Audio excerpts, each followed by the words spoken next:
ရှေ့အကောင်းဆောင်ကြီးလည်းပြောတတ်တယ်လို့ကျွန်တော်တို့ဒီနှစ်သစ်မှာဟို possibility တွေအများကြီးရှိတယ်ပေါ့ possibility အများကြီးရှိတယ်ဆိုတာကဟိုကျွန်တော်တို့ရဲ့လာယာကိုပြန်ကြည့်မယ်ဆိုရင်ဒီ ICNCCCP ပေါ့နော်ချင်းနိုင်ငံကြီးဒီလွန်ခဲ့တဲ့3-4နှစ်မှာအများကြီး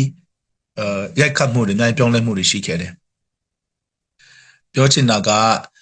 ဒီ2021အာနာသိမ့်ပြီးတော့လမ်းကြီးကိုကျွန်တော်တို့ကမျက်စိတင်ငယ်နားတင်ငယ်နဲ့ပူမတိပါမတိစတင်ခဲ့ကြတယ်ဒီမတရားမှုဒီအာနာသိမ့်မှုကိုကျွန်တော်တို့ဘယ်လိုပြောမလဲအလန့်တကြားပေါ့နော်တကယ်မယုံကြည်နိုင်လက်မခံနိုင်နဲ့ shock ပေါ့နော်ရတဲ့ပုံစံမျိုးနဲ့ကျွန်တော်တို့ချိန်မကန်ပြီးလက်မကန်ပြီးဖြစ်ခဲ့ကြတယ်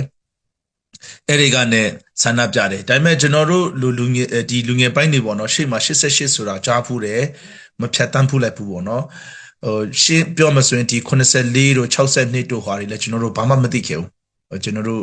မြန်မာနိုင်ငံမှာကိုယ်နိုင်ငံမှာနေမှာကိုယ်နိုင်ငံအကြောင်းမသိတဲ့လူငယ်တွေပေါ့အများစုပါပဲအဲ့ဒီကနေကျွန်တော်တို့စလာတယ်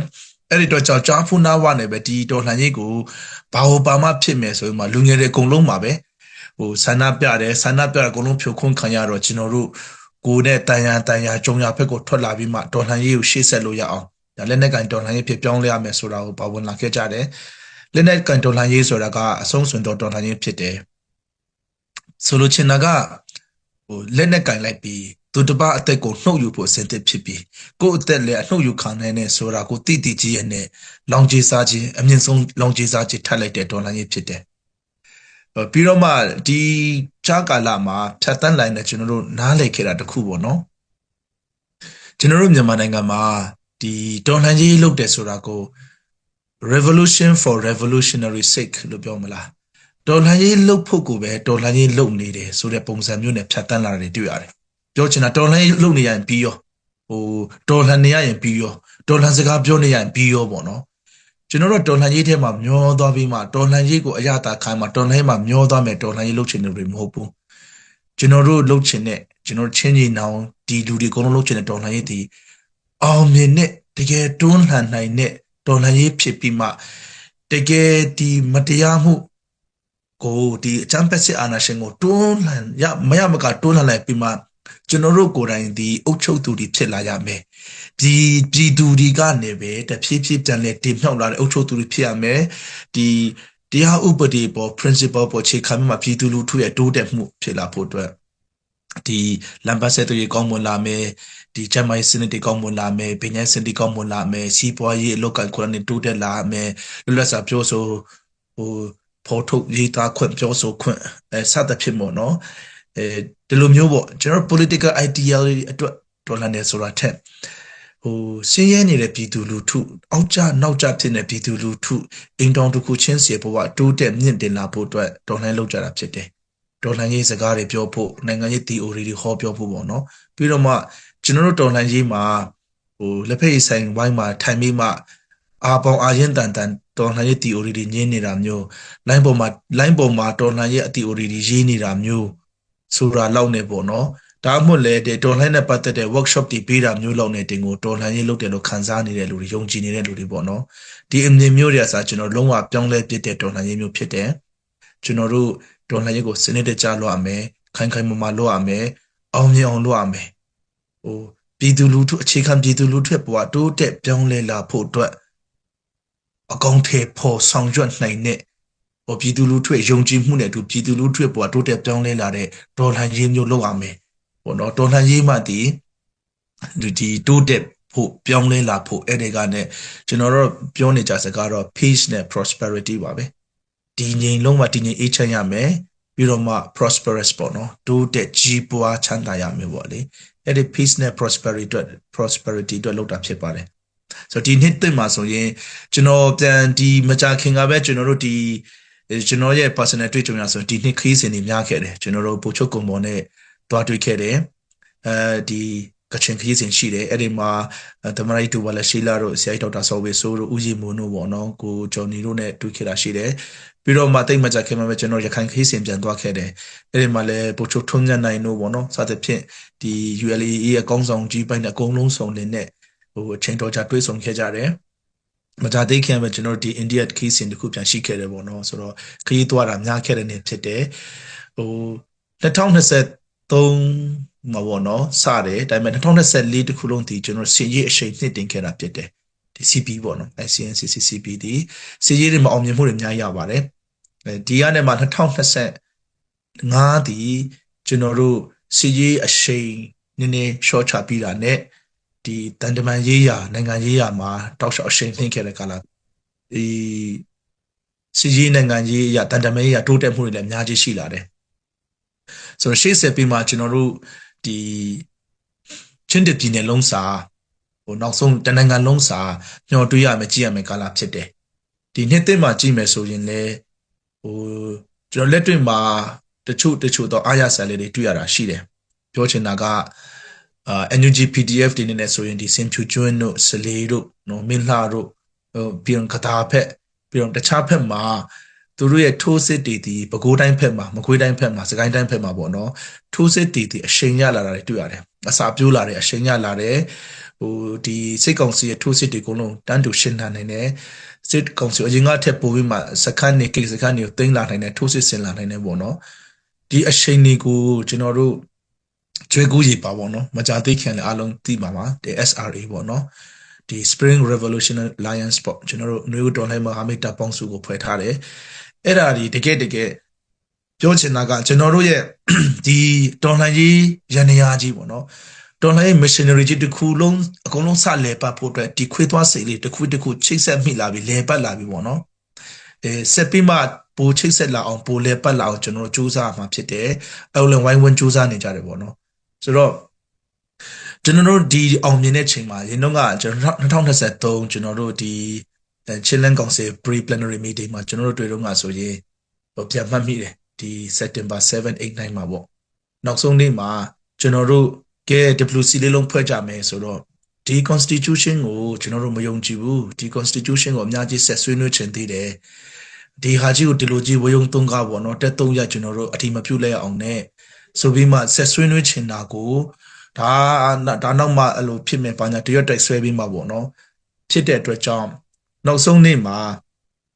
ကျွန်တော်တို့ဒီအဲ့ဒီ pre-plenary meeting ကိုတက်ရောက်တယ်လို့16ဖွဲ့ရှိတယ်ဒီ16ဖွဲ့ထဲမှာ WC လေးလုံးနဲ့အကုန်လုံးသွားမယ်ဆိုတော့ကျတော့15ဖွဲ့အကုန်လုံးပါတယ်ပေါ့နော်ဒီကျွန်တော်တို့တစ်ဖွဲ့ထဲကကျတော့ဒါမဖြစ်သင့်ဘူးလို့ကျွန်တော်တို့ယုံကြည်တယ်ဒါမှဖြစ်သင့်ဘူးလို့လက်ခံတယ်ဆိုတဲ့အတွက်ကြောင့်ကျွန်တော်တို့ပါဖို့အဆင်မပြေသေးဘူးဆိုတော့ဒီ conference တစ်ခုလုံးမှာရှိတဲ့ချင်းပြည်နယ်လုံးမှာရှိတဲ့ပေါ့နော်အဲ့တိုင်းအဲ့တော့ကတော့15ဖွဲ့ပေါ့နော်ဟို CNO တို့ဒီ ZFU တို့ကကျတော့ဘယ်လိုပြောမလဲအစာကလေးကဒါကမဖြစ်သင့်ဘူးပေါ့နော်မစုံလင်မှုတလူမျိုးကကွဲပြဲစီမဲ့အကြောင်းအရာဆိုပြီးမှဖိတ်ကြားခံတော့လေတို့မတက်ရောက်ဘူးပေါ့ကျွန်တော်တို့တော့တက်ရောက်ပါတယ်တက်ရောက်တော့ညာလည်းပဲနောက်ဆုံးနေ့မှာဒီ15ဖွဲ့လုံးကကျွန်တော်တစ်ဖွဲ့သေးကိုပဲဝိုင်းဝန်းမှ pressure ပေးကြတာပေါ့ဝိုင်းကြတာပေါ့နော်ဟိုအဲ့ဒီမှာကျွန်တော်တို့အဖတ်ရမိပါတယ်တစ်ဖွဲ့ရမိတယ်နောက်ဆုံးကျတော့ချင်းတပြည်နယ်လုံးကဒီ16ဖွဲ့ထဲမှာ15ဖွဲ့အကုန်လုံးကစုံနေကြပြီစူးစီးနေကြပြီမင်းတက်ကဘာဖြစ်ချင်တာလဲမင်းတက်ကဘာလုပ်မှာလဲဆိုတာမျိုးနဲ့အလိုတော်လှန်ဖွဲ့တစ်ဖွဲ့မေးပါတယ်ဆိုတော့အဲ့တော့ငါကိုချွန်ဖေးထားပြီးမှကျွန်တော်တို့တော်လှန်ရေးလုပ်မှာလို့ကျွန်တော်တို့တော်လှန်ရေးလုပ်မှာတော်လှန်ရေးဆက်လုပ်မှာတော်လှန်ရေးလုပ်မှာဘာဆုံးမှမလဲဆိုတော်လှန်ရေးလုပ်မှာလို့ဆိုပြီးမှထားပြီးပြန်ခြေတာပေါ့နော်ဆိုတော့အဲ့ဒီကနေပဲကျွန်တော်တို့ဟိုဘယ်လိုပြောမလဲစလာတယ်ပေါ့နော် ICNCC ကလည်းပဲတော်တော်လေးရိုက်နေသွားတယ်ဒါပေမဲ့လည်းအဲ့ဒီကနေမှကျွန်တော်တို့ဒီ CNO တို့ ZFU တို့နဲ့ဒီမင်းတက်တို့စူးစီးပြီးမှတကယ်ငါတို့တွေပဲကြံတော့တယ်ငါတို့တွေပဲရှိတော့ပဲငါတို့တွေကပဲချင်းနိုင်ငံရေးဥဆောင်ရမယ်ဆက်သွားရမယ်ဒီတရားမျှတမှုအတွက်ဖန်တရားအတွက်ဆိုပြီးမှကျွန်တော်တို့ချင်း brotherhood ဖြစ်လာတယ်ပေါ့နော်အဲ့ဒီကနေမှတစ်ဖွဲ့ပါဝင်လာတယ်ပူပေါင်းလာတယ်မြို့တွေတင်းလာနိုင်တယ်တလနှစ်လဆိုရင်ပျောက်သွားမယ်အဖွဲနှစ်လသုံးလလောက်ဆိုရင်ဟိုဘာဖွဲ့ညာဖွဲ့အရွယ်တိုက်တဲ့ဖွဲ့စိတ်ကောက်တဲ့ဖွဲ့ဆိုတာမျိုးနေမြို့ဝေးဖန်ခန်းတဲ့ကြားတွေကပေါ့နော်ဒီနှစ်ကုန်ပိုင်းမှာဆိုရင်ကျွန်တော်တို့ ICNCC လည်းအောင်မြင်နဲ့ဟို charter ကိုလည်းအတည်ပြုနိုင်တယ်ဖွဲ့စည်းကိုလည်း reform လုပ်နိုင်တယ်ကျွန်တော်တို့ဒီချင်းချင်းအောင်ဆိုလည်းပဲအရင်ကထက်ပိုပြီးစူးစီးလာတယ်ဒီ SRA လိုမျိုးမှာပုံပါဝင်လာနိုင်တယ်ပေါ့နော်ဆိုတော့တနင်္ဂနွေလုံးအတိုင်းအတာနဲ့ချင်းပြည်ပြင်ပအထိပါကျွန်တော်တို့တော်လှန်ရေးတွေလောက်ကြဖို့ဟိုရည်စူးလာနိုင်တယ်စူးစီးလာနိုင်တယ်ပေါ့နော်အဲ့ဒီကနေနောက်တစ်ဆင့်ပေါ့လေကျွန်တော်တို့ဒီ2026အဖွင့်ကတော့လှတယ်လို့ပြောရပါမယ်တချို့ဒီတနင်္ဂနွေလုံးတိုင်းတာနေကော ကျွန်တော်တို့ဒီချင်းပြည်တိုင်းတာနေကိုပေါ့နော်ရှေ့ဆက်ပြီးမှလည်းပဲညီကိုချင်းစူစီညီညွတ်ဖို့အတွက်ဆက်ပြီးမှသွားမယ်ဒီစိတ်ကောင်းစီကိုဒီထက်ပိုမှထိရောက်အောင်တော်လှန်နိုင်ဖို့အတွက်ကျွန်တော်တို့မှာအခွင့်အလမ်းတွေအများကြီးရှိလာတယ်လို့ကျွန်တော်တို့မြင်တယ်ယုံကြည်တယ်ဒီ NUG PDF တွေနဲ့လက်တွေ့ရမယ် SRA ဖွဲ့တွေနဲ့ပဲဆက်ပြီးလက်တွေ့ရမယ်တစ်ဆက်တည်းမှာလည်းပဲကျွန်တော်တို့ဒီ ICNCC CPD ဒီစီးရင်နိုင်ငံကြီးတာမကပဲနဲ့တချို့နဲ့မှာနေဆက်ကြော်ဖြတ် trade ဒီပေါ့နော်ကုန်သွယ်ရေးလုပ်ငန်းတွေအတွက်တော်၎င်းပြီးတော့မှပညာရေးကျန်းမာရေးအတွက်တော်၎င်းဒီတန်တမာရေးရဖက်မှာတိုးမြင့်ဆောင်ရွက်လာဖို့ပေါ့နော်ကျွန်တော်တို့ဒေတာခံပြည်သူလူထုတွေရဲ့ဒီစာဝတ်နေရေးလမ်းပန်းဆက်သွယ်ရေးအလုပ်ငန်းကန်ကနေခွန်နဲ့တာလာဖို့အတွက်ကျွန်တော်တို့တမိုင်းကပေးတဲ့ဒါဝန်များပြောဒီခေတ်ဒီအချိန်မှာဒီအလုပ်တွေလုပ်ရတဲ့အတွက်ကြောင့်ဒီဒါဝန်တွေကိုခြေပြုံးအောင်လှုပ်ဆောင်ကြဖို့စေအားထက်သန်မှုပြေဝရှိကြတယ်ကိုယုံကြည်မှုပြေဝရှိကြတယ်တကယ်ကိုပဲပြည်သူလူထုရဲ့အကျိုးစီးပွားကိုရှေ့ရှုတဲ့အကျင့်ပြတ်ချစားမှုကင်းစင်တဲ့တကယ်ဘယ်လိုပြောမလဲပြည်သူနဲ့တသားတည်းရှိတဲ့ဒေါ်လာရဲ့အဖွဲ့လက်နက်ကိုင်အဖွဲ့ပေါ့နော်စီကံချစ်လက်ပြီးွားတဲ့ဒီတက်မတော်တွေပေါ့နော်ချင်းလက်နက်ကန်တွေဖြစ်လာဖို့စူးစီးလာဖို့အတွက်လည်းကျွန်တော်တို့ရှေ့ဆက်လှုပ်ဆောင်ဆရာအများကြီးရှိတယ်ကျွန်တော်တို့စေကူးထားတာကြံစီထားတာတွေလိုစူးစီးညွှန်လာဖို့အတွက်ပြည်သူနဲ့တရားတဲ့ဖြစ်ဖို့အတွက်ဒေါ်လာရဲ့ဒီတဲ့ပိုထိရောက်လာဖို့အတွက်ကျွန်တော်တို့မှာမျှော်လင့်ချက်တွေစေကူးစိတ်တန်းတွေစိတ်ထက်သန်မှုတွေအများကြီးရှိတယ်ပေါ့နော်တစ်ဆက်တည်းမှာလည်းပဲကျွန်တော်တို့ဒီ2026နှစ်တာမှာအားနည်းချက်တွေရှိနိုင်ပါတယ်ကိုယ့်ရဲ့စိတ်အားထက်သန်မှုစိတ်ကူးစိတ်တန်းကလည်းပဲကျွန်တော်တို့ရဲ့အသိဉာဏ်ပညာမပြည့်စုံမှုဒါမှလည်းဂျိုတင်မှန်းဆနိုင်မှုအားနည်းတာတွေကြောင့်ခြေလှမ်းမှားတာမျိုးလည်းရှိနိုင်ပါတယ်ဒါမျိုးလည်းကျွန်တော်တို့အချင်းချင်းဒီမှာလူကြီးတွေရှိပါတယ်ပြည်သူတွေထဲမှာလည်းပဲရှိပါတယ်မြင်တဲ့လူပေါ့နော်အလုံးဝိုင်းဝန်းဖေးမှထောက်ပြပေးမှကျွန်တော်တို့ခလုတ်တိုက်တဲ့အခါတိုင်းလမ်းကြောင်းလွဲကျော်သွားတဲ့အခါတိုင်းမှာလည်းပဲပြန်လေထောက်ပြဖေးမှဆွဲခုပေးမှအမြဲတမ်းတော်လှန်ရေးရဲ့မျက်နှာပြည်သူရဲ့မျက်နှာကိုရှေ့ရှုပြီးမှတော်လှန်ရေးကိုဒီ2026မှာလည်းပဲပြီးခဲ့တဲ့နှစ်တည်းကတည်းပိုအောင်မြင်တဲ့ပိုတိုးတက်တဲ့တော်လှန်ရေးမျိုးဖြစ်အောင်ရှေ့ဆက်ပြီးမှအားလုံးဝိုင်းဝန်းသွားကြပါစို့နိုင်ငံတကာရောက်နေတဲ့ဒီချင်းပြည်သူတွေကကဘာနာမှာရှိကြတဲ့ပြည်တွင်းမှာရှိကြတဲ့ဒီ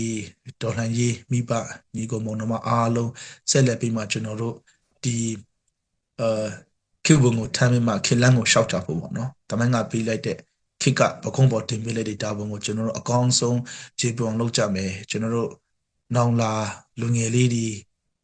ဆေးရုံတွေပုံကျဲခါတယ်ကရုတ်ချင်းထဲမှာပြေးရတယ်ကရုတ်ချင်းထဲမှာစာတင်ရတယ်ဘယ်လိုပြောမလဲဒီလူငယ်လေးတွေကျောင်းနေရမယ့်လူငယ်လေးတွေတနက်ကံပြီးမှရှေ့တန်းသွားရတဲ့ကြမ်းတမ်းရက်စီရတဲ့ပုံအမျိုးမှာမကြုံရတော့အောင်ကျွန်တော်တို့ဒီမျိုးဆက်အရွယ်ရောက်ပြီးဒီခေတ်ဒီချိန်မှာအရွယ်ရောက်ပြီးသားလူတွေကမှမယုံကန်နိုင်ဘူးဒီပွဲကိုမဖြတ်နိုင်ဘူးဆိုရင်ဒီဟာဒီနာတာရှည်လိမ့်မယ်ပေါ့နော်ကင်ဆာတစ်ခုလို့တိုင်းပြည်လုံးဝါမျှော်သွားလိမ့်မယ်ဆိုတော့ကျွန်တော်တို့ဒီခေတ်မှာတော့ဒီအာနာရှင်မျိုးဆက်ကိုမရမကဖြတ်ပြီးမှနောင်လာမဲ့ခေတ်တွေအတွက်ကောင်းမွန်တဲ့မှန်ကန်တဲ့အချင်းပြတ်ချစားမှုကင်းတဲ့ပြည်သူကိုဥထိပ်ထားတဲ့